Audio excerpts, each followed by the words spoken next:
안녕하세요. 항상 남들 사연만 듣다가 제 사연을 쓰려니 조금 어색한 기분이네요. 그동안 채널을 시청하며 제 이야기를 써봐야지 생각만 하다가 이제서야 사연을 보내요.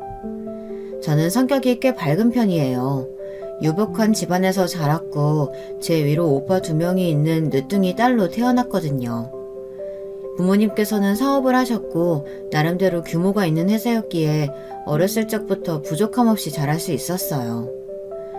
큰오빠와 작은오빠 둘 다 공부도 잘하고 외향적인 성격으로 학창시절 내내 반장, 회장을 놓치지 않았고 부모님께서는 그런 오빠들을 몹시 자랑스러워 하셨습니다. 오빠들이 있었기에 저는 어렸을 적부터 공부나 재능에 대한 각종 부담 없이 하고 싶은 것들을 하며 즐겁게 자랐어요.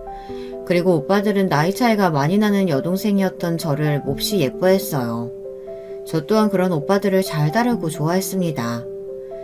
가족들을 비롯한 주변의 모두에게 사랑받으며 자랐으니 저는 언제나 긍정적이고 해맑은 아이였습니다. 나이가 들어 성인이 된 후에도 마찬가지였어요. 만나는 사람마다 하나같이 제게 성격이 참 밝으시다, 같이 있으면 즐겁다며 칭찬을 해왔고 활발하고 외향적인 성격은 저의 큰 장점이었습니다. 남편과 가까워지게 된 계기도 제 외향적인 성격 때문이었어요. 남편과 저는 친구의 결혼식장에서 처음 마주쳤습니다. 저는 신부 측 친구였고 남편은 신랑의 학교 선배였어요. 일반적이라면 서로 인사를 나눌 만한 사이는 아니었지만 신부 측 자리가 부족했던 탓에 제가 신랑 측 자리에 앉아 식사를 하게 되었거든요. 그런 제 옆자리에 앉아있던 사람이 바로 남편이었어요. 남편은 저와는 다르게 어렸을 적부터 성격이 몹시 소심했다고 해요. 옆에 앉아있기만 했지만 일면식도 없는 사람이었던 저에게 당연히 먼저 말을 걸 생각이 전혀 없었죠. 실제로도 그랬습니다. 그러나 저는 남편에게 관심이 갔어요. 본인 결혼식도 아닌데 어찌나 긴장했는지 손에는 땀이 범벅이고 나오는 음식들은 전부 먹는 둥 마는 둥. 분명 신랑의 지인일 텐데 신부가 입장하는 모습을 보며 눈물을 글썽이기까지 하더라고요. 한눈에 봐도 참 감성이 풍부하고 섬세한 사람이겠다 싶었죠. 식이 마무리되어갈 무렵 저는 남편에게 조심스레 먼저 말을 건넸습니다. 둘이 참 잘 어울리죠? 신랑이랑 각별한 사이인가 봐요. 결혼식 보는 내내 우시던데. 아참, 저는 신부 친구예요. 신부 쪽 테이블에 자리가 없더라고요. 아까부터 인사드리고 싶었는데 식에 너무 집중하는 것 같아서. 혼자 오셨어요? 일행이 없으신 것 같던데요. 남편은 몹시 당황스러운 눈치였어요. 제가 갑자기 말을 걸 거라고는 전혀 생각하지 못했던 것이겠죠. 어느 정도는 예상하고 있던 반응이었기에 저는 별 무리 없이 대화를 이어나갔어요. 남편은 신랑의 친한 대학교 선배라고 했고 대학 시절 소심한 성격 탓에 사람들과 어울리지 못했던 남편에게 먼저 다가와준 유일한 사람이 신랑이었다고 했어요. 대학 시절부터 여러 도움을 주고받으며 지냈던 친밀한 사이였기에 자기도 모르게 눈물이 났던 것 같다며 너무 유난이었나 쑥스럽게 웃더라고요. 그런 순박한 모습에 남편에게 호감이 갔던 것 같아요. 저는 남편에게 시간 괜찮으시면 저랑 커피 한 잔이나 하러 가실래요? 하고 물었고 남편은 조금 망설이는 듯 하더니 제 제안을 수락했습니다. 그렇게 점차 가까워진 저희는 연인 사이가 되었고 얼마 지나지 않아 결혼 이야기를 나누게 되었어요. 그러나 남편은 어쩐지 결혼 이야기에 조금 망설이는 눈치였어요. 둘 다 결혼을 생각하기에 그리 이른 나이도 아니었기에 의아한 마음이 들었죠. 혹시 나를 결혼할 정도로 사랑하는 건 아니라고 생각하나? 집안에 큰 문제가 있나? 여러 가지 의문이 들었어요. 남편에게 솔직한 제 생각을 이야기하며 왜 그러냐고 묻자 남편은 한숨을 푹 쉬며 시어머니 이야기를 꺼냈습니다. 남편의 부모님께서는 남편이 고등학생이었던 시절 이혼을 하셨다고 합니다. 이혼 전부터 시어머니께서는 문제가 많은 분이셨다고 해요. 결혼한 지 얼마 되지 않아 친구 보증을 서주질 않나 기껏 다 복구하고 겨우겨우 모았던 돈은 투자 사기로 전부 잃어버리고 귀가 종이장처럼 얇아 사기를 당한 뒤에도 사이비며 다단계며 각종 이상한 것들에 빠져 지냈다고 하더라고요. 줄곧 시어머니의 행동들을 참아오시던 시아버지께서는 시어머니가 아들들에게도 사이비 종교를 강요하기 시작하자 도저히 이대로는 안 되겠다 생각하셨는지 이혼을 선언하셨다고 합니다. 시아버지께서는 아들 둘을 모두 데려가시려고 하셨지만 시어머니께서 아이들을 모두 데려가 버리면 죽어버릴 거라고 울며 불며 협박을 하시는 바람에 결국 큰아들이었던 저희 남편은 시아버지를 따라가지 못하고 시어머니와 함께 살게 되었다고 합니다. 시어머니께서는 이혼 후에도 여전히 사이비 종교에 빠져 계셨고 이내 다니시던 회사까지 그만두셔서 가정 형편이 몹시 어려워졌다고 해요. 그러면서 남편에게도 함께 종교 모임에 나갈 것을 강요하셨고 말을 듣지 않으면 폭력을 일삼으셨기에 어린 남편은 공포에 질려 시어머니를 따라다녔다고 합니다. 남편의 기억 속 종교단체의 모습은 지금 떠올려도 참 기괴했다고 해요. 많은 사람들이 커다란 강당에 모여 신을 울부짖으며 울고 교주라는 사람은 자신이 신의 대리인이라고 소리를 지르고 강당 한켠에는 본인과 비슷한 처지의 아이들이 많았고 그 아이들도 남편처럼 모두 겁을 먹은 것처럼 보였다고 했습니다. 그러던 어느 날 시어머니께서는 종교단체에 돈을 제대로 내지 못한다는 이유로 단체에서 쫓겨나게 되었고 그렇게 믿고 따르던 단체에서 내쳐지자 그제서야 정신을 차리셨다고 해요. 그날 이후로 다시 회사에 들어가 일을 시작하셨고 돈이 없어 몇 날 며칠을 라면만 먹으며 버텼던 가정 형편도 점점 나아졌다고 합니다. 어렸을 적부터 강압적인 시어머니 밑에서 자란 남편은 자연스럽게 성격이 소심해졌어요. 또래 친구들을 사귀는 데에도 많이 어려움이 있었다고 해요. 결국 커서도 혼자서 일할 수 있는 직업을 찾아 연구원이 되었고 지금도 대인관계가 그리 넓지는 않았습니다. 남편은 어렸을 적에는 엄마가 많이 원망스러웠지만 지금은 아니라며 다른 사람들 눈에는 시어머니가 많이 이상하고 한심해 보일지는 몰라도 그래도 본인에게는 소중한 어머니라고 이야기했습니다. 지금은 건강 때문에 일을 그만두시고 집에서 쉬고 계시는데 본인은 결혼 후에도 어머니를 모시고 함께 살고 싶다고 하더라고요. 물론 어머니를 사랑하는 마음에서이기도 했지만 시어머니를 혼자 두면 또 사기를 당하거나 이상한 종교에 빠져버릴까 걱정이 되는 마음이 크다고 했어요.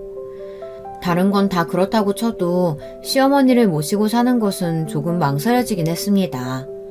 게다가 남편의 이야기를 들어보았을 때 그리 평범한 분도 아니신 것 같더군요. 그러나 남편은 몹시 강경했고 저는 남편과 꼭 결혼을 해야겠다 마음먹었던 터라 일단 시어머니를 함께 만나뵈기로 했어요. 만나 뵙고 도저히 아니다 싶으면 그때 가서 마음을 고쳐먹기로 했죠. 막상 만나뵌 시어머니는 제 생각보다 멀쩡하신 분이었어요. 성격도 밝고 웃는 모습이 참 인상이 좋으시더라고요. 사회생활을 오래 하셨던 분이라 그런지 그 나이대 어르신들처럼 보수적이지도 않고 매사에 열려있는 분 같았습니다. 게다가 결혼 후에도 어머니를 모시고 살고 싶다는 남편의 말에 제가 지금은 내가 안쓰러워서 모시고 산다고 하지 막상 마누라가 생기면 곧 분가하려고 할 거라며 저 말은 신경 쓰지 말라고 하시더라고요. 제가 봤을 때는 천성이 나쁜 분은 아닌데 귀가 얇고 본인 주장이 약하신 분이라 과거에 그런 일들이 벌어졌던 것 같았어요. 물론 그런 생각들은 모두 크나큰 착각이었지만 말이죠. 결혼을 준비하는 내내 아무런 문제가 없었어요. 저는 제가 과한 걱정을 했었다고 생각했습니다. 결혼 후에는 친정부모님께서 얻어주신 2층짜리 주택에서 시어머니와 셋이 함께 살기 시작했어요. 결혼 준비 과정에서 남편은 저희 친정이 부잣집이라는 사실을 알게 되었는데요. 그냥 흘리듯이 부모님이 사업하신다 정도로만 이야기했더니 이 정도로 잘 사는 집인 줄은 몰랐다며 주택을 보고 너무나 놀라더라고요. 본인이 너무 과분한 여자를 아내로 맞은 것 아니냐면서 그런 남편에게 저는 알면 잘하라며 장난스레 맞장구를 쳐주었습니다. 그러나 아무런 문제가 없어 보이던 시어머니께서는 막상 결혼 생활이 시작되자 조금씩 이상한 모습을 보이셨어요. 시작은 사소한 거짓말이었습니다. 문제가 생길 정도로 큰 거짓말은 아니었지만 분명히 의도가 담겨있는 거짓말이었어요. 분명 오늘 저녁은 밖에서 친구들과 드시고 오실 테니 둘이 나가서 먹어라 하셔놓고 막상 남편과 외식을 하고 돌아오면 왜 본인을 놓고 갔냐, 너무한 것 아니냐 성을 내셨습니다. 저한테는 날 것이라면 질색을 하신다고 회 종류를 사오지 말라고 하시더니 어느 날은 회가 먹고 싶다고 어떻게 돼 내가 회 한 번을 안 사오냐고 투정을 부리시기도 하고요. 처음에는 건망증이신가 치매 증상을 보이시는 건가 생각했을 정도였어요. 본인은 본인이 거짓말을 하지 않았다고 굳게 믿고 계셨거든요. 그러나 그런 일들을 계속해서 겪다 보니 시어머니께서는 그저 거짓말을 하시는 게 습관처럼 보였습니다. 당장 눈앞에 있는 일들을 모면하기 위해 습관적으로 거짓말을 하시더라고요. 게다가 결혼 전에는 개방적이라고 생각했던 시어머니의 모습들은 알고 보니 사리분별을 못하실 정도로 아무 것들이나 다 옳다고 생각하시는 것 때문이었어요. 함께 텔레비전을 볼 때 너무나 황당한 사건이나 미신에 관련된 이야기가 나와도 시어머니께서는 매사에 저럴 수 있겠다며 고개를 끄덕이셨고 말도 안 되는 얘기를 하며 팔아대는 싸구려 건강상품에도 눈을 빛내시며 저런 것들을 꼭 사먹어야 한다며 주문을 하셨습니다. 시어머니께서는 틈만 나면 어디서 이상한 이야기를 주워 듣고 오셔서는 저와 남편에게 강요를 하셨어요. 옥돌 매트부터 다시마가 몸에 좋다느니 음이운이 어쩌고 무슨 환이 좋다네 어쩌네. 물론 그 나이 때 어르신분들이 건강에 관심이 많으신 것은 당연한 일이었어요. 하지만 시어머니께서는 정도가 조금 심하셨습니다. 남편은 시어머니께 다달이 용돈을 드리고 있었는데요. 어머니께서는 그 용돈의 대부분을 이런 식으로 밖에서 쓸모없는 것들을 사오는데 사용하셨어요. 그러나 대부분이 적은 금액이고 건강이나 미신에 관련된 것들이라 남편은 별말 하지 않고 넘어가는 것 같았습니다. 저 또한 시어머니의 극성맞은 미신 신봉, 건강식품 사재기에 넌덜머리가 났지만 결혼을 결심했을 때부터 애초에 어느 정도 각오했던 일이니 꾹 참고 넘어갔어요. 그러나 시어머니와 살면서 가장 스트레스를 받은 이유는 따로 있었습니다. 바로 시어머니의 도벽이었어요. 시어머니의 첫 도둑질은 바로 제 화장품들이었습니다. 어느 날부턴가 화장대에 올려두었던 화장품이 하나둘씩 사라지는 것 같더라고요. 처음에는 어머니께서 방을 청소하시면서 실수로 버리셨나 생각했어요. 제가 워낙 평소에 꾸미는 걸 좋아해서 화장품이 엄청나게 많거든요. 화장대에 자리가 부족할 정도였죠. 근데 화장품이 사라지는 횟수가 점점 눈에 띄게 늘어났고 이 정도면 분명 고의로 누가 가져간다는 생각이 들었습니다. 남편은 절대 아닐 테니 분명 시어머니의 짓일 거라고 생각했죠. 그래서 시어머니가 외출하셨을 때 시어머니의 방을 뒤져봤지만 이상하게도 화장품이 나오질 않았어요. 내가 착각했던 건가, 괜히 어머니를 의심했던 건가 생각했지만 알고 보니 이제껏 훔쳐갔던 화장품들을 계모임 사람들한테 다 가져다주고 계셨던 것이었습니다. 이 사실을 알게 된 것은 우연히 어머니를 모시러 계모임에 남편과 함께 방문했을 때였어요. 어머니께서 회사를 그만두신 후로 적적하셨는지 동네 계모임에 참석하시고 계시다고 했습니다. 저희 집으로 이사를 오신 후로도 그 아주머니들과 계속해서 어울리고 계셨기에 정기적으로 모임에 참석하셨는데 그날따라 모임이 늦어져 걱정되는 마음에 저와 남편이 차를 끌고 어머니를 모시러 갔던 날이었어요. 계모임은 주로 모임장의 집에서 진행됐는데 저희 집과 같은 동네에 위치한 고급스러운 주택이었습니다. 모임장은 꽤 나이도 있고 인자해 보이는 인상의 할머니였어요. 일찍이 남편과 사별하고 자식들은 모두 외국에 나가 있어 적적한 마음에 개를 만들었다고 하셨어요. 계모임의 인원들은 대부분 시어머니와 같이 일하다 퇴직한 사람들이었고 사회생활도 어느 정도 하고 가방끈도 긴 사람들이었기에 다들 여유가 있고 모임 자체가 품이 있는 느낌이었습니다. 남편은 처음 시어머니께서 계모임을 다니시겠다고 하셨을 때 또 어디서 이상한 모임 같은 거에 회유되어서 사이비에 빠지셨을까 걱정이 되었다고 해요. 이상한 사람들 만나는 거 아니냐며 화를 내며 어머니를 말렸지만 네가 생각하는 그런 사람들 아니라는 시어머니의 말에 그럼 본인이 직접 가서 확인해봐도 되겠냐고 물었고 시어머니께서는 아들이 그러면 모임에서 내 체면이 뭐가 되겠냐 방방 뛰셨다고 합니다. 하지만 결국 남편은 불안한 마음에 어머니를 따라 계모임 사람들과 인사도 나누고 어떤 분위기의 모임인지 어떤 사람들이 모임에 있는지 자세히 살펴보고 왔다고 했어요.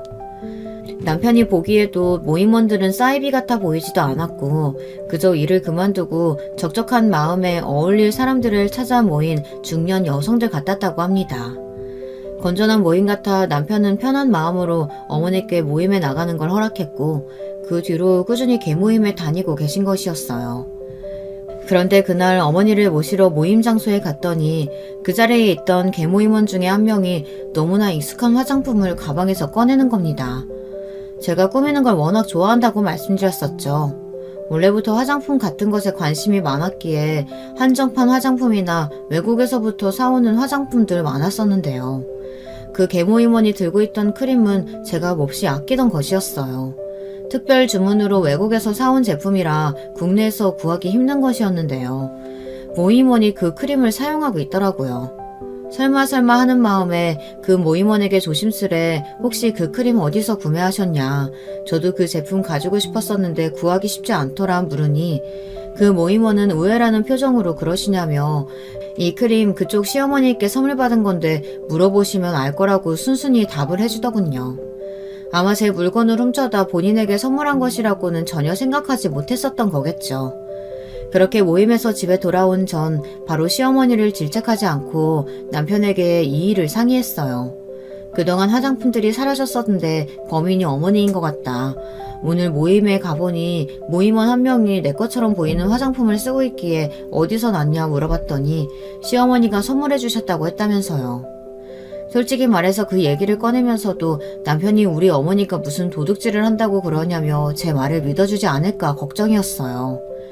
어머니께서 조금 이상하다는 사실을 남편도 알고 있기는 했지만 그래도 머리로 아는 것과 가슴으로 아는 것은 다르잖아요.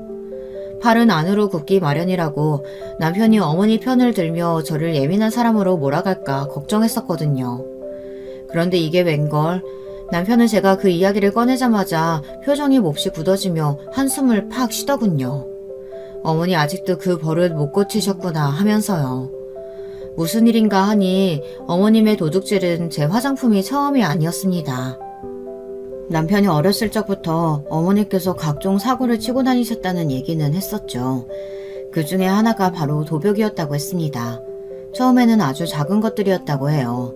주로 회사에 비치되어 있는 비품이나 식당에 있는 물건들을 몰래 가방에 숨겨 집에 가지고 오셨고 그 사실을 알게 되신 시아버지께서는 질색팔색을 하시며 못 사는 형편도 아닌데 도대체 왜 이런 것들을 훔쳐오는 거냐 성을 내셨다고 합니다. 시어머니께서는 자기가 언제 물건을 훔쳤다고 생사람을 잡냐며 자기도 가방에 이런 것들이 들어있는 줄 몰랐다, 실수로 챙겨온 거다 적반하장으로 큰 소리를 내셨어요. 그때까지만 해도 시어머니께서 훔쳐오시는 것들은 주로 작은 물건들이었고 심한 수준의 도벽이 아니었기에 가족들 모두 어머니께서 또 저러시네 정도로 생각하고 넘어갔었다고 합니다. 그렇지만 얼마 지나지 않아 큰 일이 터졌어요. 가족들과 평범한 주말을 보내고 있던 어느 날 밤 갑작스레 집에 경찰들이 들이닥쳤다고 합니다. 경찰들은 시어머니께 몇 월 몇 시 몇 분경 이런 금은방을 들린 적이 있냐고 물었고 어머니는 그런 적 없다, 처음 들어보는 금은방이다 딱 잡아떼셨지만 경찰들은 이미 CCTV를 다 확인하고 온 거라며 조사받으실 때도 지금처럼 거짓말하시면 안 된다, 시어머니의 양손을 잡아 끌고 갔다고 합니다. 너무나 갑작스럽고 황당한 일에 시아버지와 두 아들 모두 어안이 벙벙해 잠옷 위에 외투를 주워 입고 경찰들을 따라 나섰고 알고 보니 시어머니께서는 금은방에서 목걸이를 훔치셨던 거예요. 딸이 얼마 후에 결혼하는데 예물을 보러 왔다며 각종 비싼 목걸이며 반지를 구경하시고는 금은방 주인이 잠깐 한눈을 판 사이 값비싼 목걸이 하나를 몰래 품 안에 넣고 오셨던 겁니다. 어머니께서 가게를 떠나고 바로 목걸이가 없어졌다는 사실을 눈치챈 금은방 주인이 신고를 했고 당연히 목걸이를 훔쳐가는 어머니의 모습이 그대로 CCTV에 찍혀있기에 시어머니께서 인정을 하시든 안 하시든 절도죄로 고소를 당하게 되었습니다. 금은방 주인은 끝까지 오리발 내미시는 시어머니를 보며 펄펄 뛰었고 무슨 저런 뻔뻔한 여자가 다 했냐며 콩밥 먹게 해주겠다고 큰 소리를 치셨지만 차마 두 아들의 엄마를 범죄자로 만들 수 없었던 시아버지께서는 엄청난 금액의 합의금을 내주고 간신히 형사 고소를 막으셨다고 합니다. 그 일이 있고 난 뒤로 시어머니께서는 도박 관련한 문제를 일으킨 적이 없었다고 해요. 가족들은 한번 큰일을 겪고 나서 정신을 차리고 완전히 도박을 고쳤다고만 생각하고 있었다고 합니다. 그러나 또 이런 일이 일어나니 남편 입장에서는 미치고 팔짝 뛸 노릇이었던 겁니다. 이번에도 처음은 제 화장품 같은 것들을 훔치는 도둑질로 시작되었지만 언젠가는 저번처럼 큰 일을 낼지도 모르시는 일이었으니까요. 결국 남편은 시어머니께 찾아가 지금까지 제 화장품 훔쳐가신 게 어머니가 맞냐 물었고 역시나 시어머니께서는 딱 잡아 떼시며 그런 적 없다. 걔가 그러디? 무슨 증거가 있길래 본인을 도둑으로 몰아가냐며 적반하장으로 화를 내셨습니다. 남편은 이미 증거도 다 있고 어머니께 먼저 사과하실 기회를 드리려고 물어보는 거라고 말했지만 시어머니께서는 끝까지 본인은 그런 적 없다. 제가 부주의해서 물건을 잃어버려 놓고 본인에게 뒤집어 씌우는 거다. 발뺌을 하셨습니다. 결국 남편도 화가 나서 그런 식으로 구실 거면 이제 개모임도 가지 말라고 그 모임에 다니시다 보니 헛바람이 들어서 그러시는 것 같다 소리를 질렀습니다. 언제나 온순하기만 하던 남편이 그렇게까지 화를 내는 모습은 처음 봤어요. 시어머니께서도 당황스럽긴 마찬가지였는지 결국 울음을 터뜨리시며 사실 자기가 가져간 것이 맞다고 실토하시더라고요.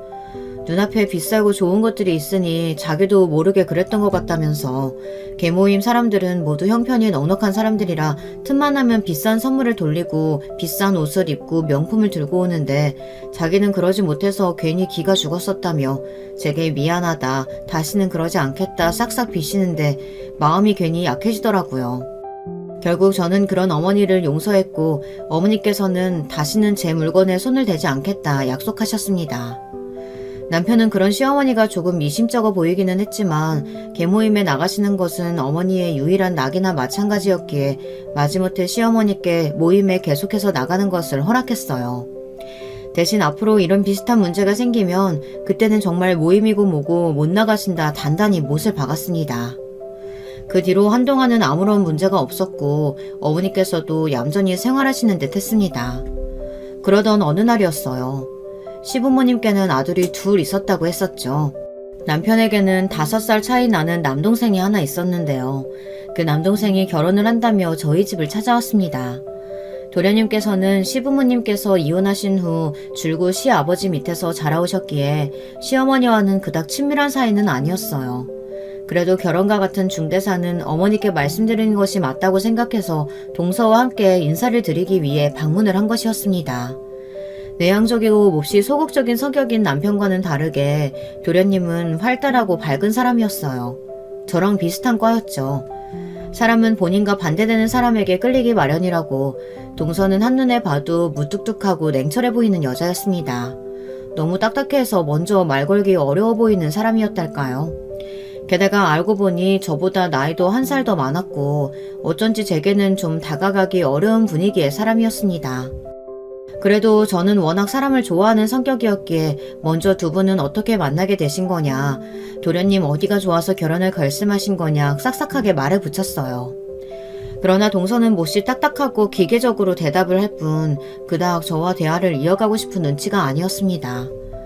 도련님께서는 동서가 긴장을 많이 해서 그런 것 같다며 원래 말수가 적은 사람이니 이해해달라고 하셨고 기분이 썩 유쾌하지는 않았지만 애써 웃으며 분위기를 풀어보려고 노력했습니다. 시어머니께서는 제가 처음으로 인사를 드리러 갔던 날처럼 사람 좋아 보이는 미소를 지으며 두 사람을 맞이해 주셨어요. 그렇게 인사 자리는 별 문제 없이 마무리되었어요.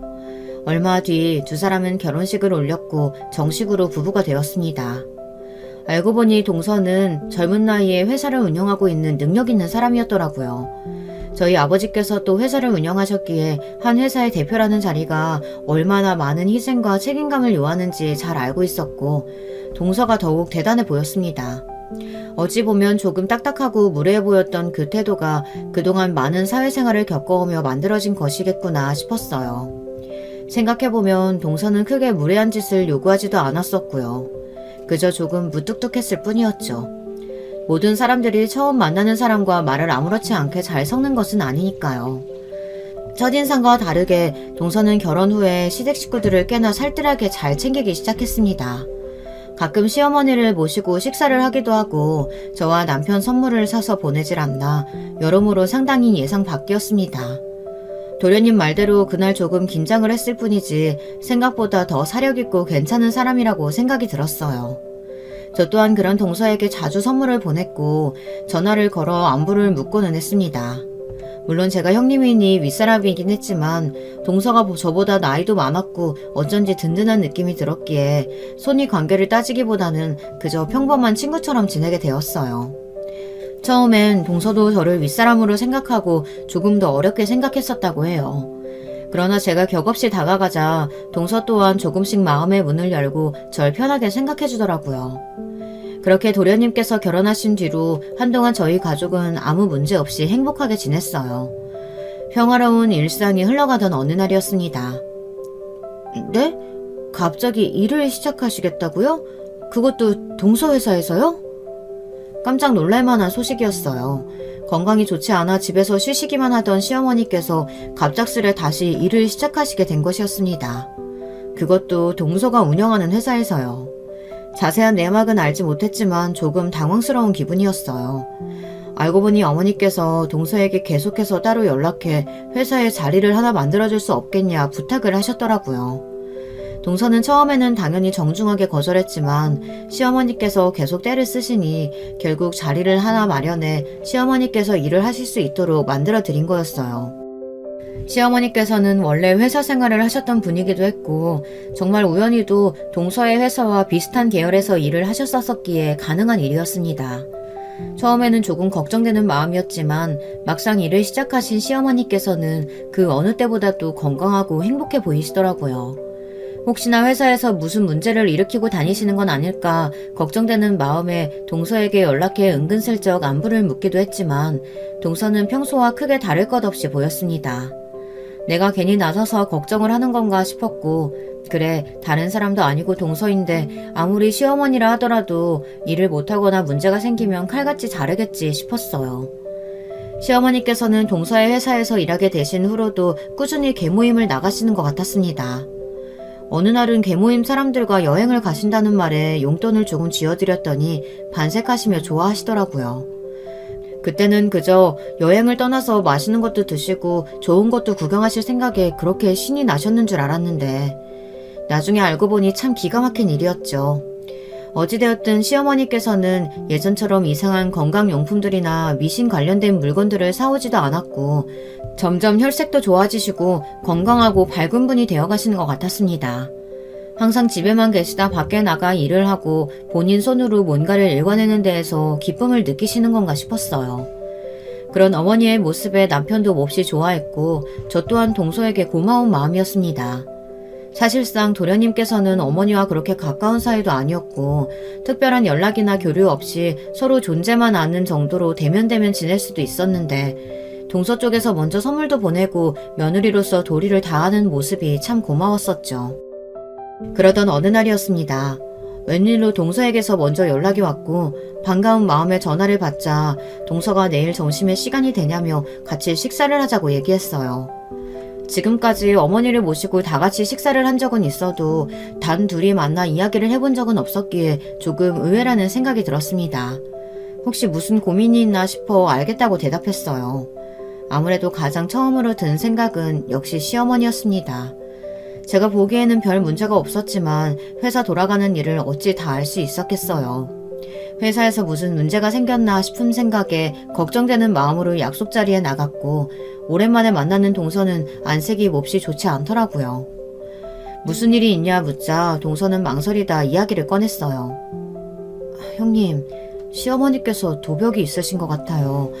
직원들이 회사 비품이 자꾸 사라진다고 해서 설마 하는 마음에 확인해보니 어머님 짓이 맞더라고요. 게다가 회사 비품뿐만이 아니라 직원들 물건에까지 손을 대시는 것 같아요. 이 일을 어떻게 해야 할지 대놓고 말씀드리기엔 너무 껄끄러워서요. 동서 입에서 나온 도벽이라는 말에 가슴이 쿵 떨어지는 기분이었습니다. 역시 그 버릇을 아직 못 고치셨구나 하는 생각이 들었고 애써 떨리는 목소리를 진정시키며 대화를 이어나갔어요. 알고 보니 별 문제 없는 줄 알았던 시어머니의 회사 생활에는 많은 문제가 있었다고 하더라고요.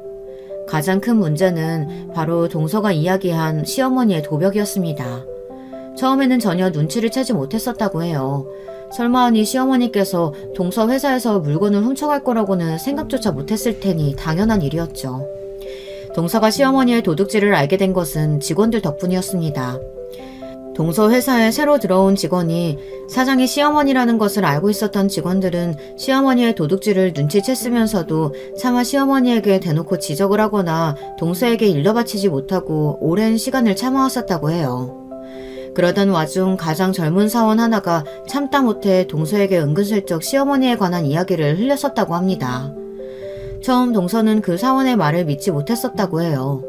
그도 그럴 것이 저와는 다르게 동서는 도련님께 그간 시어머니의 이야기를 전혀 전해 듣지 못했던 상태였고 어쩌다 한번 만나서 같이 식사 정도나 하는 시어머니께서는 여러모로 꽤 괜찮은 분이셨으니까요.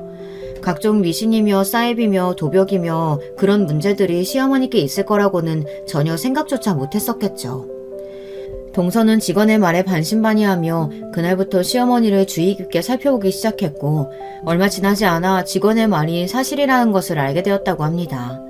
시어머니께서는 탕비실의 각종 비품들은 물론이고 옆자리 직원 물건에까지 손을 대고 있었어요. 물론 가져가도 크게 티가 안 나는 과자나 연필 같은 작은 물건들이었지만 그렇다고 해서 도둑질이 묻고 넘어갈 만한 일은 아니었으니까요.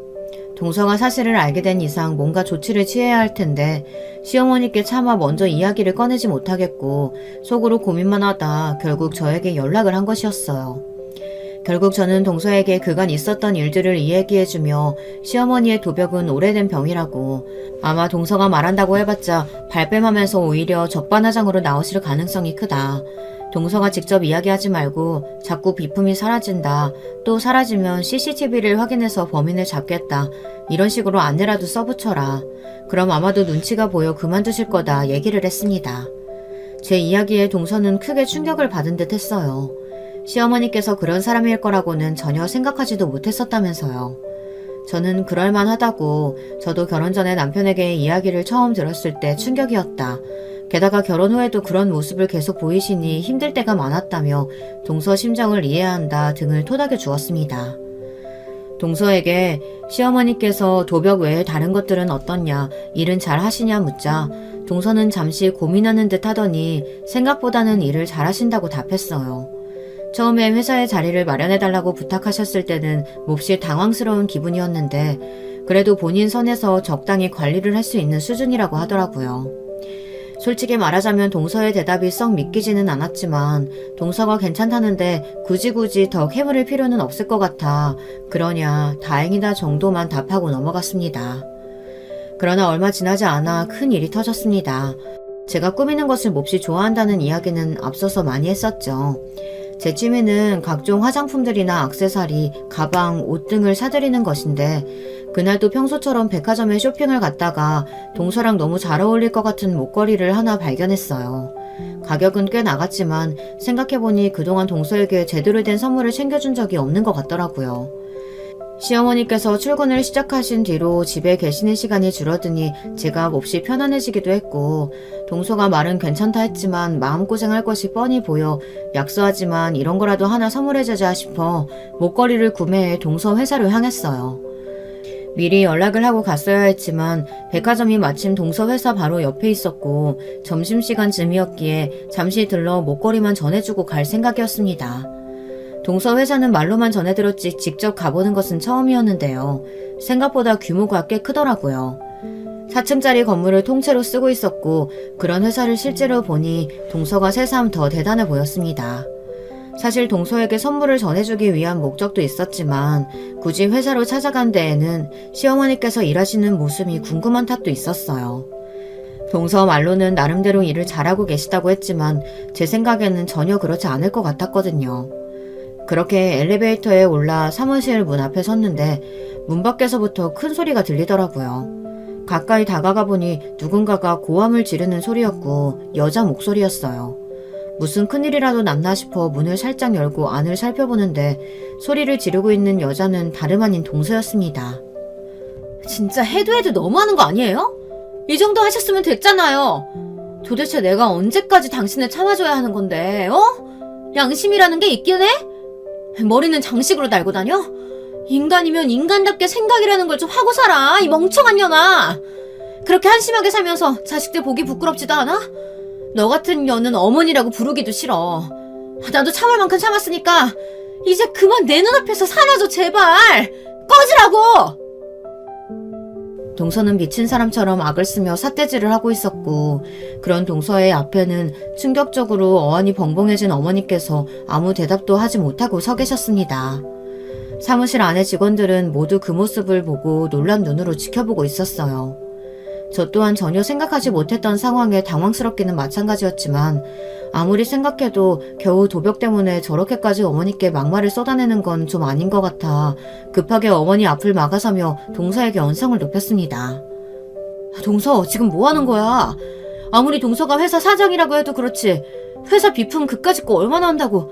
동서야말로 눈에 뵈는 게 없어? 사리 분별이 안 돼? 어머니께 어떻게 그런 막말을 할 수가 있어? 갑작스레 등장한 저 때문에 동서도 몹시 당황스러운 눈치였어요. 씩씩대며 숨을 몰아쉬던 동서는 한숨을 푹 쉬고는 여기는 왜 오셨냐, 나중에 다 설명할 테니 어머니 모시고 그만 돌아가시라 제게 정중하게 말하더라고요. 방금 전까지는 완전히 미친 사람처럼 어머니께 소리를 지르더니 이제는 또 평소에 제가 알던 동서처럼 구는 모습에 저는 몹시 혼란스러웠어요. 그렇지만 이런 상황을 눈앞에서 목격하고 그냥 돌아갈 수는 없다. 시어머니께 당장 사과드려라. 비품이 많이 비었다면 그동안의 금액은 내가 변상하겠다 말하자. 동서는 누가 그깟 비품 때문에 그러는 줄 아냐며 시어머니를 죽일 듯 노려보더라고요. 그러고 보니 시어머니도 조금 이상했어요. 아무리 본인이 잘못을 하셨다고 한들 모두가 보는 앞에서 그렇게 모욕을 당해놓고도 아무 말도 못하고 땅바닥만 바라보고 계셨거든요. 동서는 직원들에게 모두 나가서 점심 식사를 하고 오라고 했고, 숨죽이며 우리를 지켜보던 직원들은 동서의 한마디에 우르르 사무실을 빠져나갔습니다. 주변이 조용해지자 동서는 긴 한숨과 함께 이야기를 시작했어요. 동서의 입에서 나온 그동안의 이야기는 온몸이 벌벌 떨릴 정도로 충격적이었습니다. 시어머니께서 처음 회사에 출근하기 시작하셨을 때는 동서의 말대로 꽤나 일을 잘하셨다고 해요. 그저 적적하신 것 같아 만들어드린 일자리였는데 생각보다 역할을 잘하시는 모습에 다행이라고 생각했고, 그렇게 한동안은 별 문제 없이 회사 생활을 하셨다고 합니다. 그러나 이런 생활은 얼마 유지되지 않았어요. 시어머니께서는 출근을 하셔놓고는 점점 일은 뒷전이고 인터넷으로 고스톱을 치셨다고 합니다. 네, 여러분 알고 계시죠? 인터넷 게임 있잖아요. 인터넷으로 사람들을 만나 화투 치는 그 게임이요. 근무 시간에도 일도 하지 않고 매일같이 화투를 치셨다고 하더라고요. 게다가 거기에 그치지 않고 회사 비품과 직원들 물건에까지 손을 대기 시작하자 결국 동서는 참다 못해 저에게 이야기를 꺼냈었던 것이었습니다.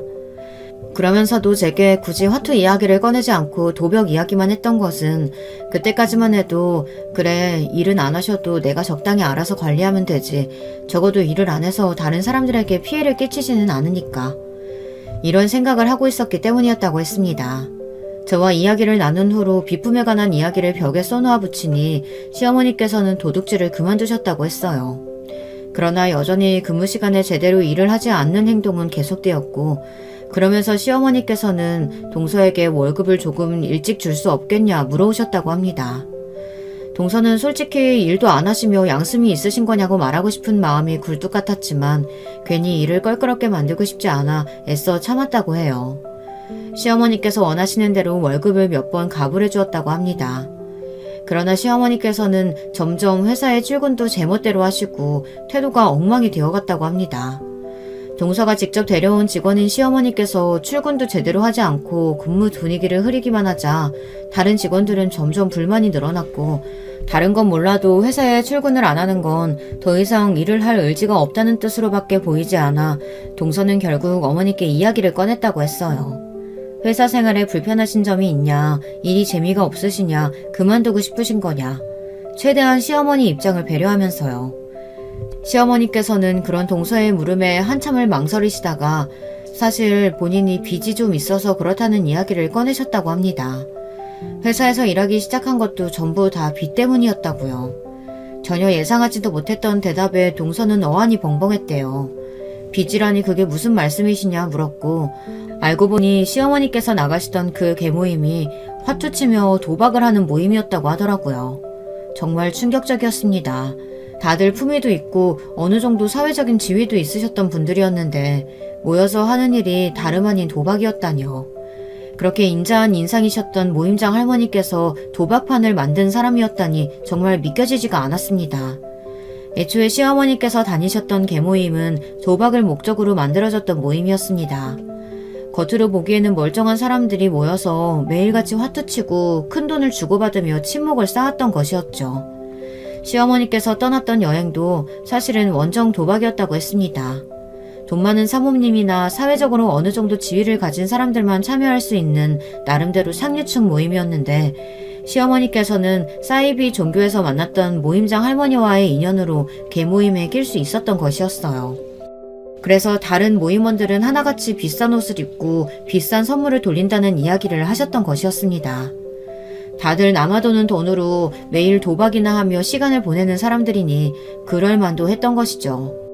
시어머니께서는 동네 산책을 하시다 우연히 모임장 할머니를 마주쳤었는데 별 볼 일 없던 과거와 달리 지금은 시어머니께서 같은 동네의 고급 주택에 살고 계시다는 것을 알고 모임에 초대를 했던 것이었습니다.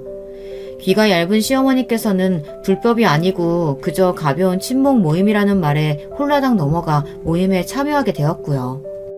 초심자의 행운인지 초반에는 돈을 좀 따기도 했지만 결국에는 실력자들을 이기지 못해 도박에서 계속해서 지시며 빚을 많이 얻게 되셨다고 합니다.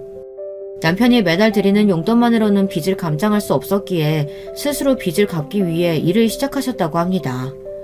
그러나 일을 시작한 후에도 계속되는 도박으로 돈을 잃기만 하셨고 빚은 줄어들기는커녕 계속해서 눈덩이처럼 불어났다고 해요. 결국 시어머니께서는 한탕 크게 벌기 위해 밤낮으로 화투에 매달리게 되었고 그래서 회사 생활이 그렇게 엉망이 되었던 것이었습니다. 그간의 사연을 들은 동서는 너무나 어이가 없었지만 그때까지만 해도 시어머니가 안타까운 마음이 들어 결국 마지막이라 생각하고 시어머니의 빚을 모두 갚아주었다고 합니다.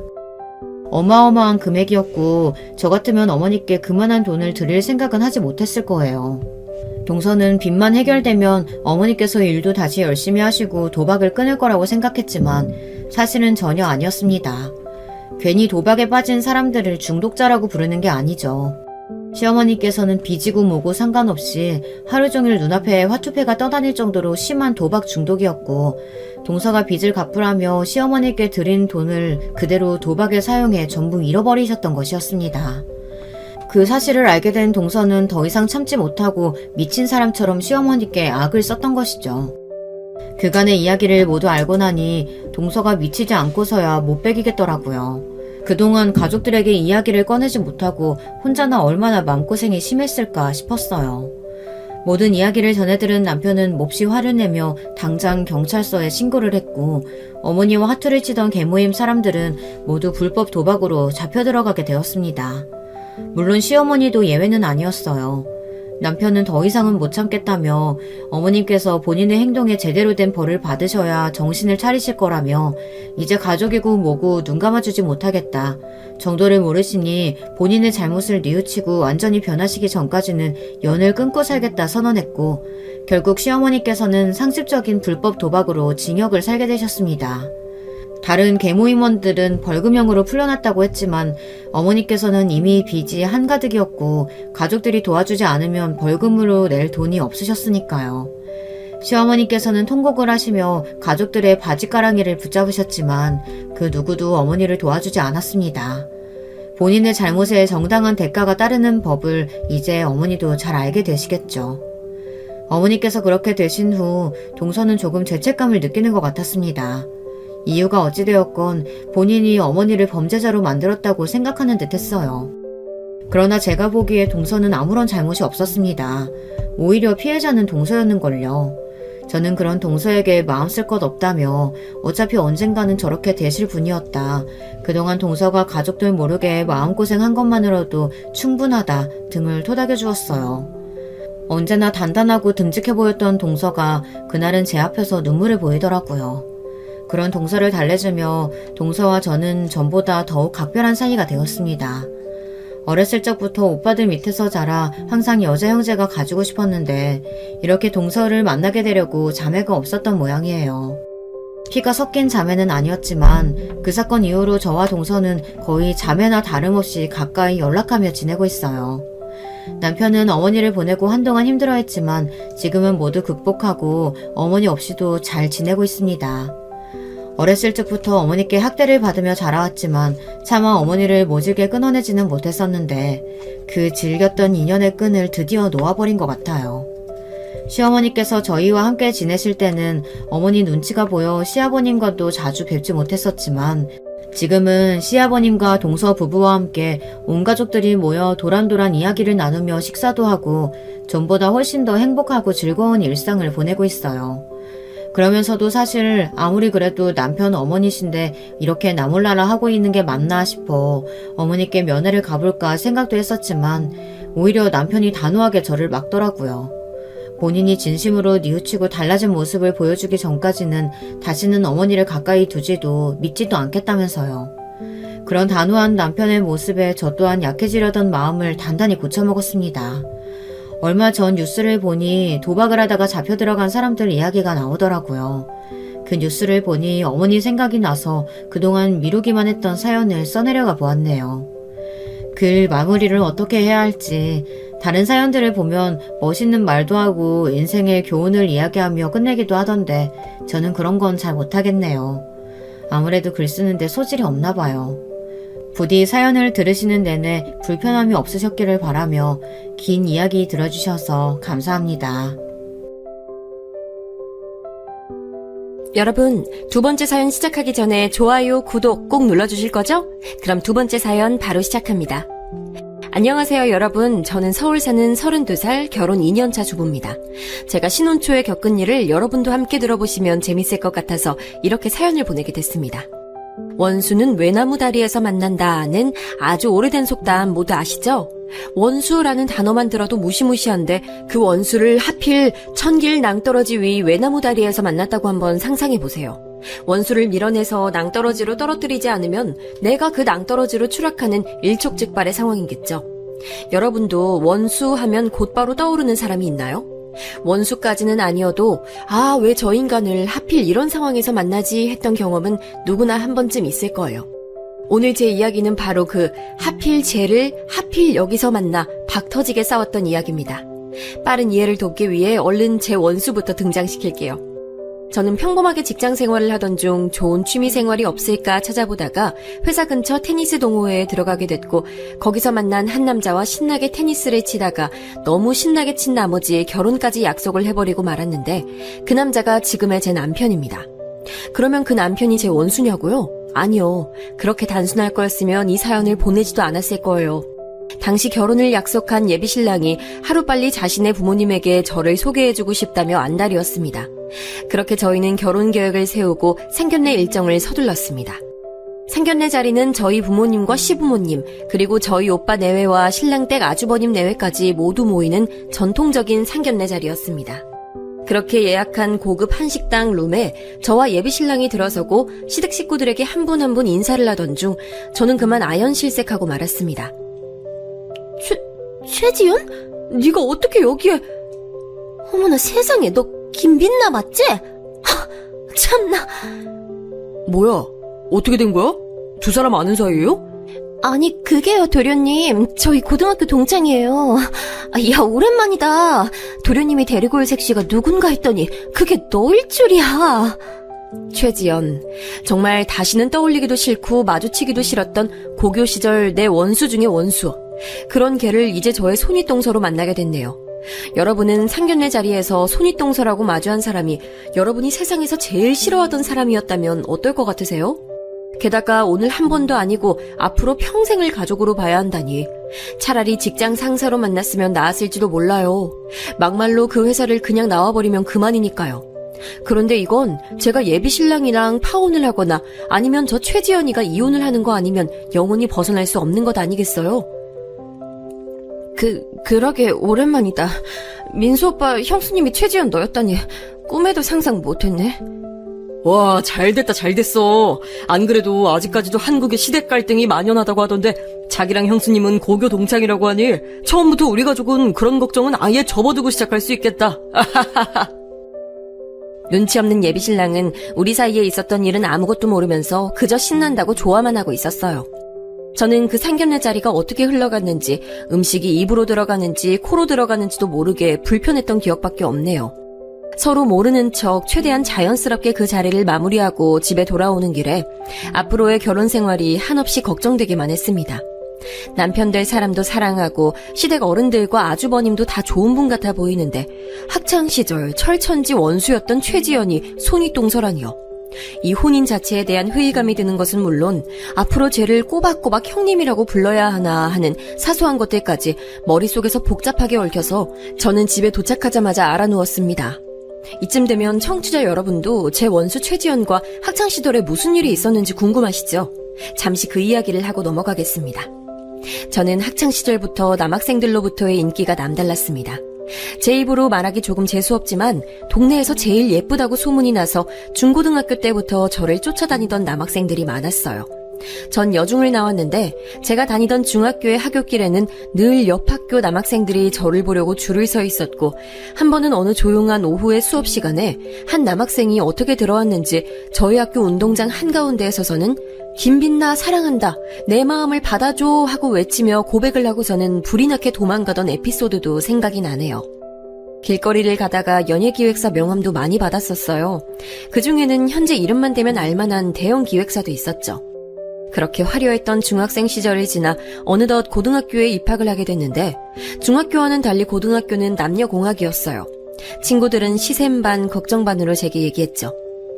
야, 너 지금도 쫓아다니는 남자애들 때문에 피곤한데 고등학교 남녀공학으로 가면 출석이나 제대로 할 수 있겠냐?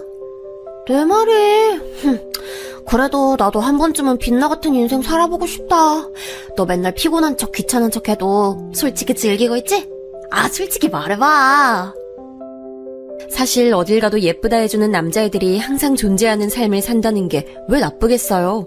그렇게 항상 저를 여신 대우해주는 남학생들이 있어서 저의 중학생 시절은 심심하지 않았답니다. 그 분위기는 고등학교에 올라가서도 그대로 이어졌어요. 땡땡 중 김빛나가 우리 학교에 입학했다더라 하는 소문은 제가 첫 등교를 하기도 전에 이미 학교에 소문이 퍼졌고 입학식 날부터 저를 보려고 몰려든 동급생과 선배들 때문에 저는 또 한 번 주목을 받았죠. 고등학교에 올라와서는 꼭 해보고 싶은 일이 있었는데 그건 남자친구를 사귀어보는 일이었어요. 그렇게 인기가 많았다면서 왜 중학교 때는 남자친구 한 명 안 사귀어봤냐고요? 이게 적절한 비유일진 모르겠지만 소비자 심리학에 이런 얘기가 있대요. 상품의 선택지가 많아지면 오히려 소비자는 구매를 망설이고 해당 브랜드의 매출은 떨어진다. 가령 어떤 회사의 유사 제품이 A 모델과 B 모델 두 제품만 있으면 소비자는 그 둘 중에 비교를 해서 합리적인 선택을 할 수 있지만 유사 제품이 대여섯 개, 많게는 10개가 넘어가면 오히려 소비자들은 구매를 포기한다는 거죠. 너무 많은 비교 대상은 오히려 소비 심리를 위축시킨다는 거예요. 사람을 제품과 소비 시장에 비교해서 조금 그렇긴 하지만 중학교 시절 제가 딱 이 소비자 심리처럼 그랬기 때문에 양해를 부탁드립니다. 정말 저는 말 그대로 너도 나도 다 좋다고 하니까 눈은 점점 더 높아만 지고 남자에 대한 환상만 더 커지게 됐죠. 이 많은 남자애들 중에 제일 멋진 백마탄 왕자님을 꼭 만나고 말 거야 하는 소녀 감성 같은 거였다고 할까요? 여담이지만 여러분 주변에도 누가 봐도 예쁘고 잘생긴 사람들 한 명은 있잖아요. 그런데 그런 사람들이 의외로 연애 경험이 적거나 첫연애가 많이 늦는 경우를 심심찮게 보셨을 거예요. 중학교 시절 제가 딱 그랬고 고등학교에 가서는 만화에나 나올 법한 멋진 선배 오빠랑 연애하는 꿈을 꾸게 됐죠. 고등학교에 입학한 지 한 달쯤 됐을까요? 각종 동아리에 가입하라는 선배들의 홍보가 한창이었습니다.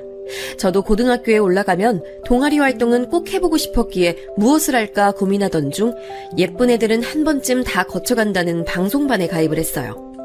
제 첫 남자친구는 거기서 만나게 됐습니다. 한 학년 위에 방송반 부장 오빠였는데 훤칠한 키에 잘생긴 외모를 가진 모든 여학생들의 선망의 대상이었어요. 그 오빠는 동아리 신입생 환영회 날 저에게 적극적으로 관심을 보였고 그 이후로도 한 달여간의 구애 끝에 저는 그 오빠의 마음을 받아들이고 사귀게 됐습니다. 우리가 사귄다는 소식은 곧 주변에 전해져서 우리 학교 최고의 킹카, 퀸카가 서로 사귀게 됐다고 모두들 난리였습니다. 그렇게 저의 학창시절은 꽃길만 가득할 것 같았습니다. 방송반 동아리 활동도 적성에 아주 잘 맞아서 이참에 이런 방송계 쪽으로 진로를 잡아볼까 하는 생각에 학업 스트레스도 비교적 적었고 잘생기고 다정한 남자친구와의 풋풋한 첫 연애까지 모든 것이 더할 나위 없이 완벽했어요. 그런데 그런 평화는 오래가지 못했습니다. 2학기가 시작되고 저 최지연이 전학을 오게 되면서부터요. 자, 이 학생은 오늘부터 우리 반에 전학 오게 된 최지연이다. 아, 저기 빛나 옆자리 가서 앉으면 되겠다. 빛나는 지연이가 모르는 거 있으면 잘 가르쳐주고 사이좋게 지내도록. 오늘 조회 이상. 와, 야 봤냐? 봤어? 와 진짜 예뻐. 지금 나보고 웃은 거 맞지? 아이, 헛소리 하지 마. 나보고 웃은 거야.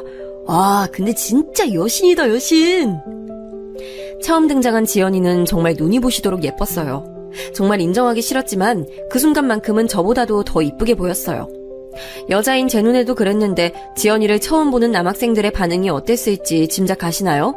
그렇게 화려하게 첫 등장을 한 지연이는 제 짝이 됐습니다. 안녕. 이름이 빛나라고 했나? 너 되게 예쁘게 생겼다. 난 최지연이라고 해. 친하게 지내자. 예쁜 얼굴만큼이나 부침성이 좋았던 지연이는 저에게 스스럼 없이 다가왔고 처음엔 아주 친하게 잘 지냈습니다. 학교에는 여신 둘이 짝꿍인 반이 있다는 소문이 돌며 난리가 났었죠. 그런데 그것이 저의 화려했던 학창시절의 종지부와 커다란 시련의 시작일 줄은 꿈에도 몰랐습니다. 그 시작은 아주 사소한 것들로부터 시작됐어요. 지연이가 전학 오고 얼마 지나지 않아 빼빼로 데이가 있었는데요. 늘 그런 무슨 데이에는 제 책상이고 사물함이고 할 것 없이 쏟아져라 선물이 놓여 있었거든요. 그런데 제가 그렇게 적은 선물을 받아본 것은 그해 빼빼로 데이가 처음이었어요. 그리고 마치 약이라도 올리듯 지연이의 책상과 사물함에는 셀 수도 없이 많은 남학생들의 선물이 놓여 있었죠. 솔직히 어린 마음에 시샘이 안 난다면 거짓말이겠죠. 태어나서 늘 여왕 대접을 받던 제가 바로 옆 짝꿍에게 그 타이틀을 뺏기게 생겼으니까요. 하지만 그래도 그렇게 힘들지만은 않았어요. 어차피 제게는 저만 바라봐주는 남자친구가 있었으니까요. 제 선물이 적었던 것도 제가 남자친구가 있는 걸 알고 선물을 많이 하지 않은 것일 거라며 자기 합리화를 하고선 그 빼빼로데이는 무난하게 넘어갔습니다. 그렇게 해가 바뀌어 고등학교 2학년이 됐고 2학년 때 역시 지연이와 저는 같은 반이 됐습니다. 사실 그때까지만 해도 매일 붙어 다니던 단짝이었죠. 어느새 봄이 되어 새로운 동아리 신입생을 모집할 시즌이 됐어요. 제가 다녔던 학교는 보통 1학년 때 전학 온 학생들은 다음 해인 2학년 때 동아리 선택을 하곤 했어요. 하루는 남자친구가 빛나야, 너희 반에 최지연이라고 있지? 너 걔랑 엄청 친하다며? 걔 우리 방송반에 아나운서로 영입하려고 하는데 잘 얘기해서 너가 우리 방송반에 데려와 줄 수 있어? 같은 반인 건 맞는데 갑자기 왜? 어차피 우리 학년의 아나운서는 내가 하고 있고 우리 굳이 인원 더 받지 않아도 되지 않아? 이왕이면 아나운서는 많을수록 좋지. 그리고 우린 이제 고3이니까 너 혼자서 아나운서 하긴 버거울걸? 그러니까 너가 한번 물어봐줘. 알았지? 무언가 깨름칙했습니다. 남자친구는 방송반 부장이었으니까 나름의 방송반 운영에 대한 고심을 하다가 내린 생각일 거라고 믿고 싶었고, 그렇게 저는 지연이에게 남자친구의 제안을 전달했습니다. 방송반? 나 완전 해보고 싶었어. 야, 솔직히 나 완전 아나운서 잘 어울리지 않냐? 언제부터 하면 돼? 이따 점심시간에 바로 갈까? 야, 빛나 너랑 점심시간에 동시에 방송하면 완전 재밌겠다. 빨리 가자, 얼른. 저는 내심 지연이가 방송반 영입을 거절하길 바랬으나 거절은커녕 완전 신나서 오히려 제 손목을 붙잡고 방송반으로 끌고 갔어요. 안녕하세요. 빛나랑 같은 반인 최지연이라고 합니다. 어머, 어떻게 제 미모와 지성에 대한 소문을 또 듣고 이렇게 저를 섭외하셨대요? 이쁜 데다가 부침성도 좋았던 지연이는 금세 방송반에 잘 적응했고 점심시간과 큰 교내 행사에서는 늘 저와 동시에 마이크를 잡고 진행을 하게 됐습니다. 그럴 때마다 늘 남학생들 사이에서는 저냐 지연이냐를 놓고 인기 투표가 벌어지곤 했죠. 저는 제가 차지하고 있던 인기의 절반을 뺏긴 것이 마냥 좋진 않았지만 그래도 뭐 다른 사람도 아니고 친한 지연이인데 그까짓 인기 뭐가 대수냐 하고 스스로를 다독였어요. 어쩌면 그건 별것 아닌 일이었는지도 몰라요. 더 힘든 건 따로 있었거든요. 남자친구가 고3이 되면서 만나고 연락하는 빈도가 많이 줄게 됐어요. 저는 내심 섭섭했지만 남자친구 인생에서 아주 중요한 시기이니 제가 참아야 했죠. 사실 그 틈을 노리고 제게 추파를 던지던 남학생들도 많았는데 저는 남자친구와의 의리를 지키기 위해 모두 칼같이 거절했답니다. 그런 와중에도 남자친구는 고3 스트레스 때문인지 저에게 짜증을 내는 일이 많아졌고 늘 싸움의 끝은 제 사과로 끝이 났습니다. 남자친구 몰래 혼자 운 적도 많았어요. 그렇게 방송반 여신의 화려한 모습 뒤에는 남자친구와의 연애에 난항을 겪고 있는 제 실체가 있었죠. 그런 제 마음을 아는지 모르는지 지연이는 한 번씩 제 속을 긁곤 했습니다. 야, 너 오늘은 지훈 오빠 안 만나냐? 하긴 고3인데 자주 만나기 쉽지 않지? 그래도 넌 고마운 줄 알아. 지훈 오빠 같은 훈남이 세상에 어딨냐? 올 한 해만 잘 참으면 너도 이제 멋진 대학생 남자친구랑 데이트도 하고 머지않아 여행도 가고 그 다음에 아, 뭐래. 말도 꺼내지 마. 어제도 나한테 막 짜증냈다니까. 야, 아무리 고3이지만 내가 다 참고 다 받아줘야 돼? 아니, 솔직히 나한테 이렇게까지 막대하는 남자는 지훈 오빠가 처음이야, 진짜. 어머, 지 집에 또 배부른 소리 한다.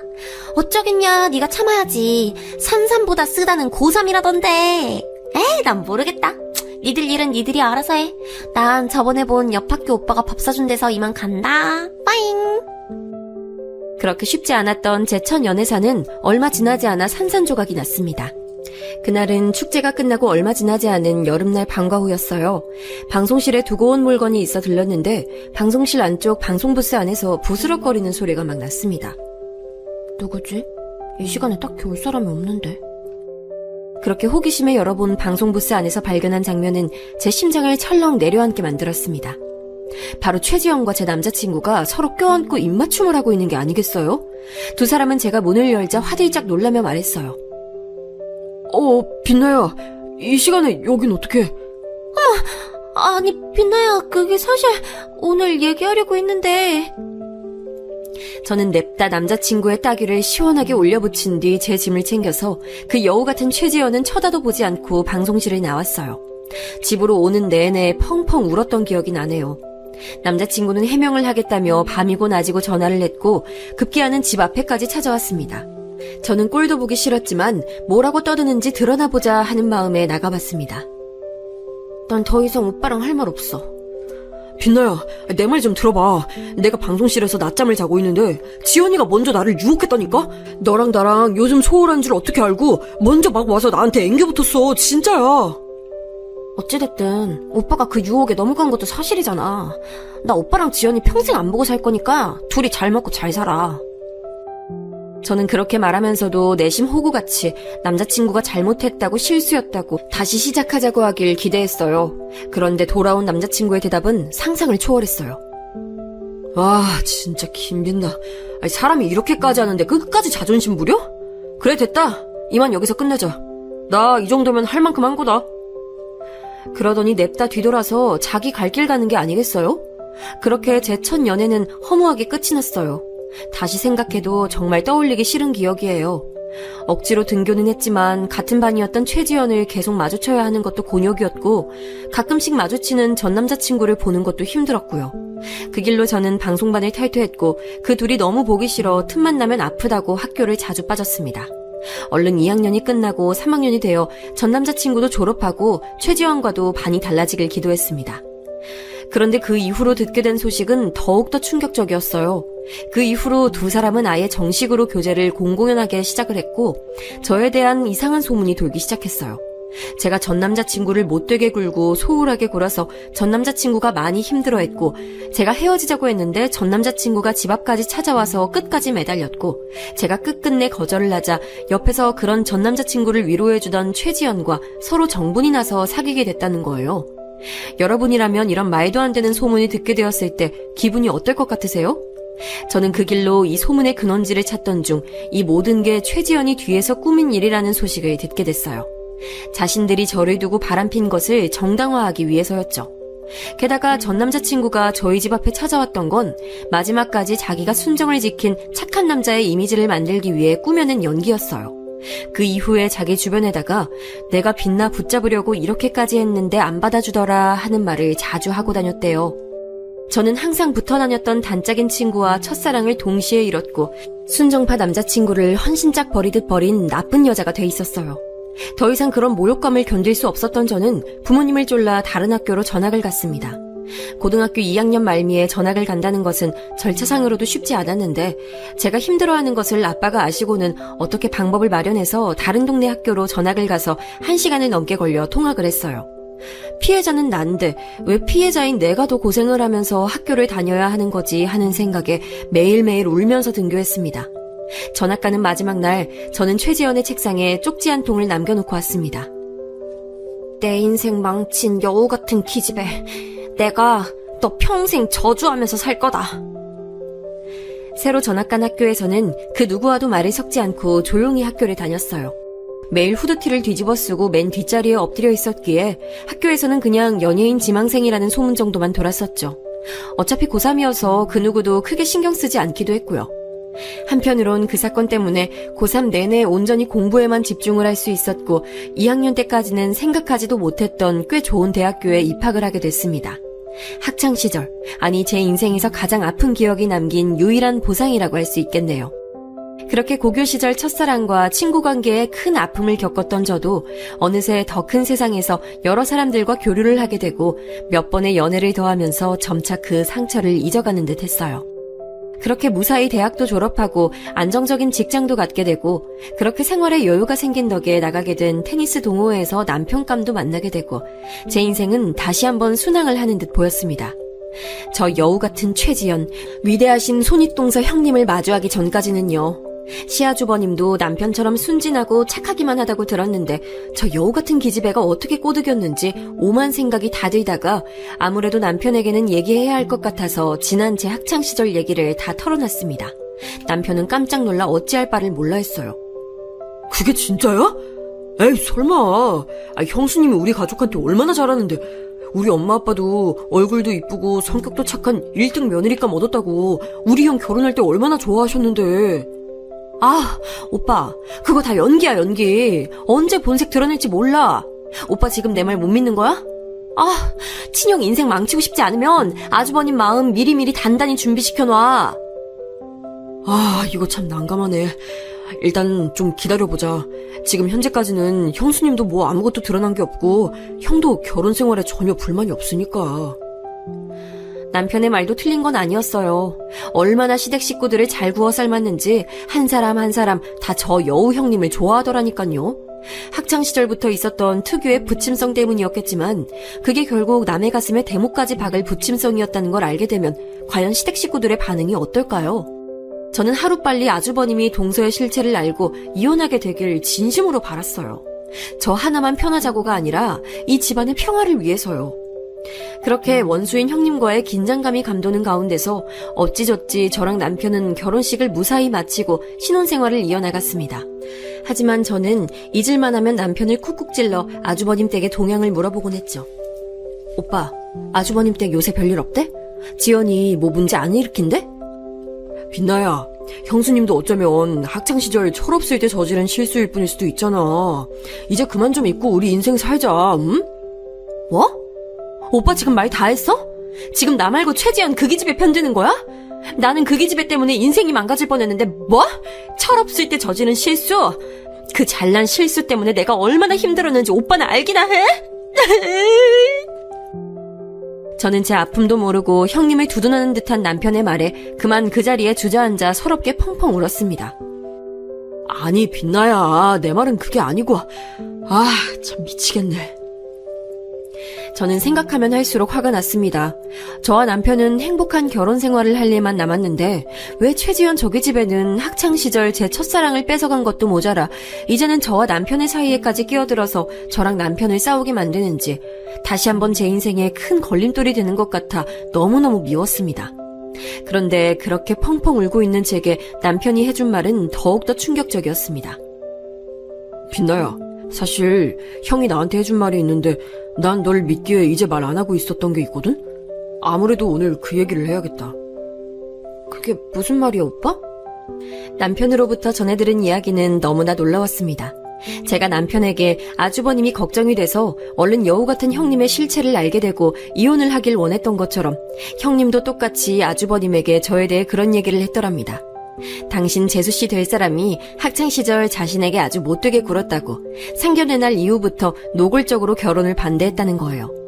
결혼 이후에도 계속해서 저에 대한 험담을 하면서 남편과의 사이에서 무슨 문제를 일으키지는 않는지 남편에게 마음의 준비를 단단히 해놓으라면서요. 아니 이게 지금 무슨 상황인 거죠? 제가 남편에게 똑같이 했던 말을 형님이 아주버님에게 똑같이 하고 저처럼 자기가 저를 감시하고 있었다니요. 처음엔 도둑이 제발저려서 괜히 저를 흠잡아서 자신의 입지를 지키려는 행동으로 해석을 했습니다. 그런데 남편에게서 들은 얘기는 아예 그 정도 수준을 넘어서는 차원이었습니다. 남편이 아주버님에게서 전해 들은 바로는 제가 학창시절부터 자신과 친구들을 심하게 이간질했고 급기야는 그때 당시 사귀던 남자친구에게도 매번 못되게 굴다가 매정하게 차버리고는 그 이후에 사귀게 된 자신을 오히려 여우짓을 한 못된 여자로 만들어서 전교에 소문을 쫙 퍼뜨렸다고 했대요. 저는 이 대목을 듣는데 손이 벌벌 떨렸습니다. 최지연이 미친 것이 드디어 갈 때까지 갔구나. 허언증도 정도껏 해야지 이건 거의 범죄 수준 아닌가요? 저는 그 길로 형님 같지도 않은 형님에게 전화를 걸어서 따지기로 했습니다. 아니 여보, 그렇게 바로 형수님한테 전화를 하면 내 입장이 뭐가 돼? 오빠는 가만히 있어.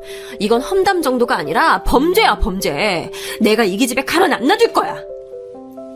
그렇게 뜯어말리는 남편을 뿌리치고 건 전화에 동서가 아무렇지도 않게 전화를 받았습니다.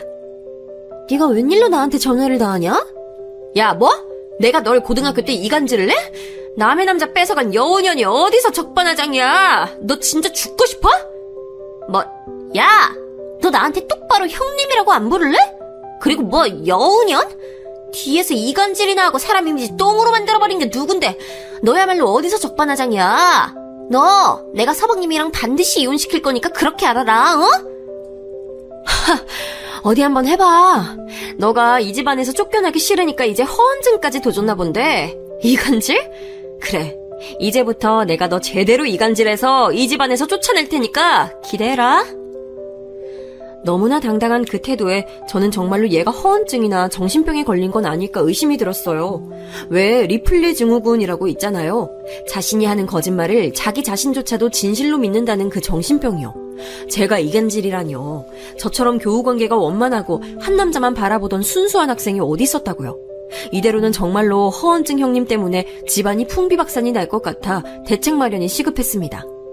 그런데 참 신기했던 건 형님이랑 저랑만 그렇게 죽일 듯이 으르렁거렸지 시댁 구성원 각각은 저나 형님을 다 좋아했다는 것이었어요. 시부모님은 아예 우리가 이렇게 철천지 원수인지 모르고 계셨고 아주버님과 남편은 중간에서 어찌해야 할 바를 모를 뿐 사실 자기들한테 큰 문제 일으켰던 적은 없는 아내였거든요. 저와 최지연은 오히려 그런 서로를 이미지 포장 잘하는 여우라며 호시탐탐 어떻게 이 집안에서 쫓아낼까 이를 갈고 있었습니다. 그러던 중 드디어 이 싸움에 무시무시한 최종장을 맞이하게 됐는데요. 그것은 바로 제가 전학 가기 전 몸담았던 고등학교 방송반의 동창회 자리에서였습니다. 저는 안 좋은 사건으로 중간에 전학 가긴 했지만 방송반 친구들이랑은 그 이후로도 계속 연락을 했어요. 그 친구들은 저에 대한 안 좋은 소문을 믿기보다 오히려 저를 더 믿어준 좋은 친구들이었어요. 사느라 바빠 사실 졸업 이후엔 한 번도 동창회를 한 적이 없었고 한다 했어도 저는 전 남자친구와 현재 형님과의 사건이 있었기에 아마 참석하지 않았을 거예요. 그런데 이번 동창회는 조금 특별했던 것이 저랑 제일 친했던 한 학년 여자 후배가 있었는데요. 고등학교 졸업 이후 방송 쪽으로 진로를 잡아서 쭉 그쪽으로 매진을 했고 몸담았던 분야에서 일이 잘 풀리게 되면서 이번에 큰 상을 받게 됐는데 이게 다 고등학교 방송반 선배, 동기, 후배들 덕분이라며 자기가 한턱 쏘겠다고 마련한 자리였어요. 저도 전학 가고 졸업 이후에는 간간히 안부만 주고받았고 제 결혼식 때만 잠깐 봤던 터라 아주 오랜만에 꼭 이 친구를 다시 보고 싶었어요. 다행히 그 후배는 먼저 센스 있게 자기가 친했던 사람들만 부르는 거라 제 전 남자친구는 코빼기도 보이지 않을 거니까 걱정하지 말라고 안심을 시켜줬어요. 문제는 이 후배는 부침성이 아주 좋으신 형님과도 친하다는 거였죠. 양쪽 다 친했으니 결혼식에서 동서지간으로 있던 저와 최지연을 봤을 때는 정말 현실이 더 영화 같다고 느껴졌다지 뭐예요. 언니, 저는 언니랑 지연 언니 이번에 다 보고 싶은데 제 욕심이겠죠? 저는 친했던 방송반 식구들 다 보고 싶은데 언니랑 지연 언니가 제일 걱정이에요. 혹시 불편하시면 안 나오셔도 돼요. 나중에 따로 보면 되니까요. 아니야 채연아, 너가 이렇게 잘 돼서 축하하는 자리인데 내가 꼭 가야지. 지연이 걔는 내가 간다고 하면 아마 안 올 거야. 그건 우리가 알아서 할 테니까 넌 걱정 말고 그날 보자. 말은 이렇게 했지만 형님도 분명히 그 자리에 오고 싶어 할 것 같아서 제가 먼저 전화로 선수를 쳤습니다. 이번 동창회 소식 들었지? 나 채연이랑 제일 친했으니까 꼭 갈 건데 혹시 너 또 눈치 없이 오려는 거 아니지? 눈치는 누가 없는데. 채연이랑은 내가 더 친했거든? 나도 갈 거니까 그렇게 알고 넌 가만히 구석에 찌그러져 있어. 얼굴에 철판 깔고 사는 건 여전하구나. 너야말로 그 좋은 날 나 건들면 재미없을 줄 알아. 아, 너나 잘해. 끊어. 눈치도 없고 얼굴에 철판을 2겹, 3겹 간 형님이 기어코 온다고 하니 또 짜증과 걱정이 앞섰지만 채연이는 제가 정말 아끼던 후배였기 때문에 하루만 꼭 참고 동창회를 다녀오기로 했어요. 그렇게 다가온 동창회 날. 어머, 빛나 언니 이게 진짜 얼마만이에요. 어머나, 지연 언니. 저 2사람이 동시에 오게 될 줄은 꿈에도 몰랐어요. 진짜 감사해요. 그러게, 눈치 없는 형님께서 굳이 꼭 오시겠다고 하는데 힘없는 손아래 똥서가 감히 어찌 못 오시게 하겠니? 야, 너 진짜 말 조심해라. 오늘같이 좋은 날 머리털 쥐어뜯기기 싫으면 어디 자신 있으면 해봐. 에이, 언니들 이렇게 좋은 날 또 왜 그러세요? 자자자자, 우리 잠부터 들어요. 컴백! 눈엣가시 같은 형님과 한자리에 있는 것이 불편했지만 보고 싶었던 후배를 축하하는 자리에 술이 1잔, 2잔 들어가니 견딜만 했습니다. 그렇게 점점 더 술잔이 기울어갈 무렵 채연이가 갑자기 뜬금없는 말을 꺼냈어요. 빛나 언니, 채연 언니, 이제 2사람 그만 화해하고 잘 지내면 안 돼요? 심지어 이젠 가족이라면서요. 사실 저 오늘 이 자리 2사람 사이에 오해 풀어주고 싶어서 만든 자리예요. 얘가 또 무슨 소리야. 오해는 무슨 오해. 남의 남자친구 뺏어가다니 이제는 말도 안 되는 허언증으로 나랑 남편까지 갈라놓으려 그러는 여우 같은 기집애한테 오해 같은 소리 하고 있네. 뭐? 야, 너 말 다 했어? 허언증은 누가 허언증이야? 너야말로 전학 가기 전에 빅돈 크게 싸놓고 사람 이미지 개판 만들고 튀었으면서 누구 보고 허언증이래? 뭐? 너 진짜 정신병자 아니니? 오늘 내가 너 우리 집안에서 머리끄댕이 붙잡고 끌어내는다. 이리 와봐. 언니들 제발 그만해요. 제가 다 얘기할게요. 언니들이 모르는 얘기가 있어요. 제발 제 말 좀 들어보세요. 저랑 형님은 채연이의 말에 잠시 멈칫했습니다. 모르는 얘기라니? 너 지금 자꾸 무슨 얘기하는 거야? 사실 좀 더 일찍 얘기했어야 됐는데 이제야 얘기하게 돼서 2 언니한테 정말 미안해요. 빛나 언니 전 남자친구 지훈 오빠, 지연 언니 전 남자친구도 되겠네요. 그 오빠 사실 저한테도 직접됐어요. 뭐라고? 언제? 그게 정확히 언젠데? 참, 이제부터 차근차근 설명할 테니까 들어보세요. 채연이의 입을 통해서 들은 그 시절의 진실은 정말 놀라웠습니다. 그때 당시 제 남자친구는 사실 엄청난 바람둥이였는데 방송반 후배들은 물론 다른 동아리와 심지어는 다른 학교 여학생들까지 안 직접된 사람이 없었대요. 저는 그것도 모르고 일편단심 남자친구만 바라보는 해바라기였죠. 그런데 그 전 남자친구의 작업 방식이 자기가 이미 사귀고 있던 여자친구의 가장 친한 친구 사이를 이간질해서 그 사이를 갈라놓고 그 친했던 친구와 새로운 관계를 시작하는 거였대요. 저와 지연이에게 그랬던 것처럼요. 앞서 말씀드렸듯이 저와 형님은 처음엔 둘도 없는 단짝이었다고 말씀드렸죠. 지금의 형님이기 이전에 이미 학창시절 저의 제일 친한 친구 최지연으로 만났으니까요. 그렇게 가장 친한 친구에게 첫 남자친구를 빼앗기고 도망치듯 전학을 가버렸기에 2사람의 소식은 그 이후로는 듣기도 싫었고 궁금해하지도 않았는데 제가 전학을 간 지 얼마 되지 않아 지연이랑 그 첫 남자친구도 곧 헤어졌다고 하더라고요. 너무나 신기하게도 저와 비슷한 방식으로 말이에요. 갑자기 늘어난 짜증, 소홀해짐, 그러더니 결국 다른 여자와 뒹굴던 모습을 들키고선 지연이도 그 길로 헤어졌다고 하더라고요. 그 과정에서 직접된 게 채연이었는데 다행히도 채연이는 그 유혹에 넘어가지 않았대요. 저와 지연이가 어떻게 당했는지를 뻔히 지켜봐왔기 때문에요. 저와 헤어질 때만 해도 무언가 석연치 않았는데 지연이와 헤어지던 과정에서 자기에게 직접되는 모습을 보면서 이 사람 쓰레기였고 언니들은 피해자였다는 걸 알게 됐대요. 지연이에게 한창 소홀해질 때쯤 채연이에게 다가가서 끊임없이 지연이에 대한 험담을 늘어놨대요. 그러더니 점차 지연이가 채연이 너를 되게 안 좋게 얘기하더라 하면서 이간질을 시작하더래요. 채연이는 그때쯤부터 좀 깨름칙했는데 그렇게 며칠을 이간질을 하더니 사실은 자기는 채연이 너를 좋아했다면서 지연이랑 헤어지고 올 테니 자기랑 사귀자고 했다는 거예요. 현재 사귀고 있는 여자친구와의 사이를 이간질해서 사이를 벌어지게 만든 다음 그 제일 친했던 친구를 다시 사귀는 방식. 이게 제 첫사랑의 본 모습이었던 거예요. 이 대목을 듣는데 지연이가 벌떡 일어나더니 말했어요. 그래! 최지훈이 나한테 똑같이 그랬어. 빛나 너랑 사귈 때 나한테 맨날 와서 네 험담하더니 결국엔 너가 나를 되게 안 좋게 얘기한다고 그러더라니까? 난 그 말을 고지고대로 믿었지 뭐야. 맞아요, 언니. 제일 친했던 친구와의 사이에서 느낀 배신감과 허탈감을 자기가 위로해주면서 마음을 얻는 방식으로 정신지배를 하는 완전 사이코 같은 새끼예요. 심지어 그 배신감과 허탈감은 자기가 심어준 거고요. 요즘 흔히 말하는 가스라이팅이에요. 그래! 내가 최지훈한테 그 말 듣고 빛나 너한테 얼마나 배신감 느꼈는 줄 알아?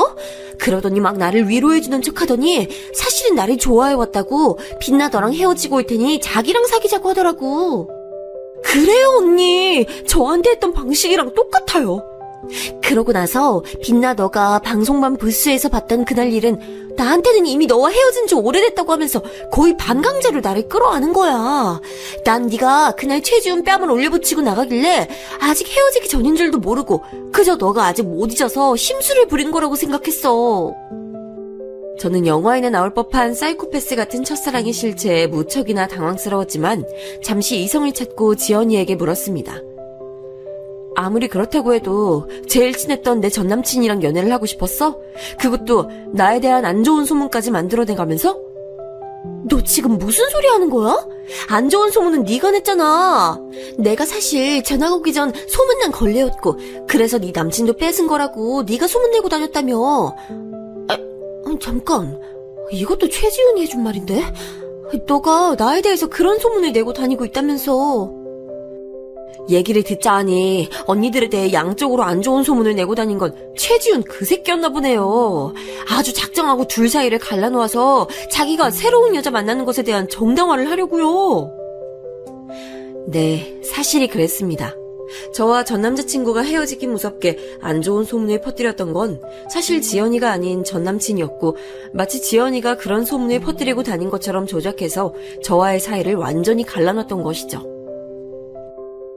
그래, 최지훈이 우리 이간질에 속아 넘어간 것도 사실이고 그 과정에서 빛나 너를 미워하게 된 것도 사실이야. 게다가 정말 자존심 상하지만 그런 나를 위로해주던 최지훈에게 빠져들게 된 것도 사실이고.